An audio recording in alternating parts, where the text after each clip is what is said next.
Pakistan telecommunication authority ने video साझा करने वाले चीनी ऐप टिकटॉक से प्रतिबंध हटा दिया है। आपको बता दें कि इसका संचालन करने वाली कंपनी की तरफ से अनैतिक सामग्री को नियंत्रित करने का आश्वासन दिए जाने के बाद यह कदम उठाया गया। जैसा कि बीते दिन पाकिस्तान दूरसंचार प्राधिकरण द्वारा अनैतिक सामग्री की कई शिकायतें मिलने पर 9 अक्टूबर को टिकटॉक पर प्रतिबंध लगाया गया था। पाकिस्तान ने टिकटॉक पर लगे बैन को हटा दिया है। हाल ही में लोगों के बीच तेजी से लोकप्रिय हुए ऐप टिकटॉक पर पाकिस्तान में प्रतिबंध लगाए जाने की मांग उठी और फिर ऐप पर प्रतिबंध लगा दिया गया।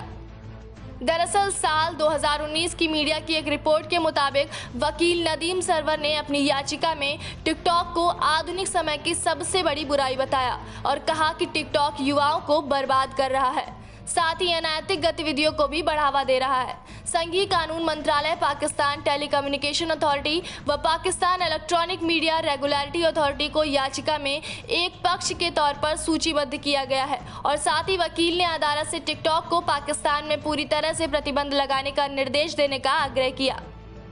भारत और अमेरिका के बाद चीनी ऐप टिकटॉक को बैन करने वाला पाकिस्तान ड्रैगन के सामने खड़ा नहीं रह पाया और चाइना के दबाव में आकर इमरान खान की सरकार ने टिकटॉक से बैन हटा लिया। पाकिस्तान सरकार की ओर से कहा गया कि चीनी कंपनी ने वादा किया है कि अश्लीलता फैलाने में शामिल सभी अकाउंट्स को ब्लॉक किया जाएगा।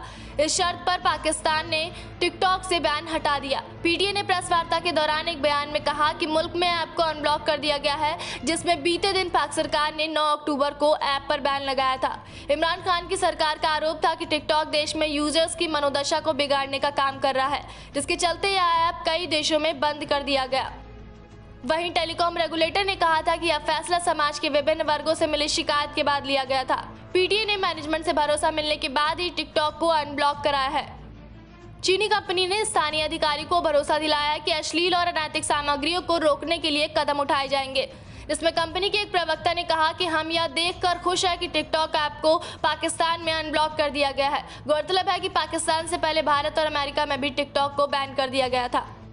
पाक सरकार की तरफ से टिकटॉक पर हुए बैन के चलते टिकटॉक को पाक से अपना बोरिया बिस्तर लेकर जाना पड़ा, जिससे टिकटॉक स्टार्स को काफी नुकसान हुआ। हम बात करेंगे टिकटॉक की लोकप्रिय कलाकार जन्नत मिर्जा की, जो कि भारत, अमेरिका समेत कई देशों में काफी पॉपुलर हैं। जन्नत मिर्जा पाकिस्तान को छोड़कर जापान चली गई हैं, जिससे जन्नत के प्रशंसक काफी दुखी हैं। जब उनके फैंस ने पूछा कि आप जापान से कब लौटेंगी और आपने पाक क्यों छोड़ा, इसका जवाब देते हुए जन्नत ने पाकिस्तान जनता की मानसिकता को जिम्मेदार ठहराया। साथ ही जन्नत ने जापान से वापस न आने की बात कही। पाकिस्तान में अधिकारियों द्वारा टिकटॉक पर प्रतिबंध लगाए जाने के बाद चीनी कंपनी को इस्लामाबाद के इस फैसले पर बेहद पछतावा हुआ। कंपनी का इस ओर इशारा है कि अगर किसी वजह से इसे अनब्लॉक किया जाता है तो इसके संसाधनों को एक नए सिरे से पेश होने की उम्मीद मिलेगी।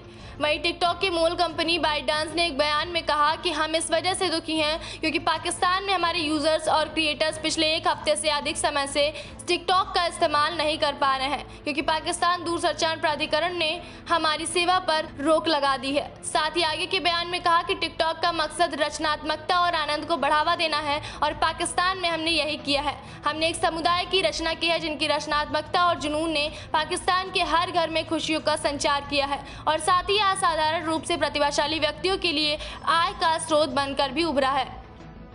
बयान में यह भी कहा गया है कि अगर भविष्य में पाकिस्तान हमारी सेवाओं के संचार को फिर से शुरू करता है तो हम बाजार में अपने संसाधनों को नए सिरे से पेश करने पर विचार करेंगे।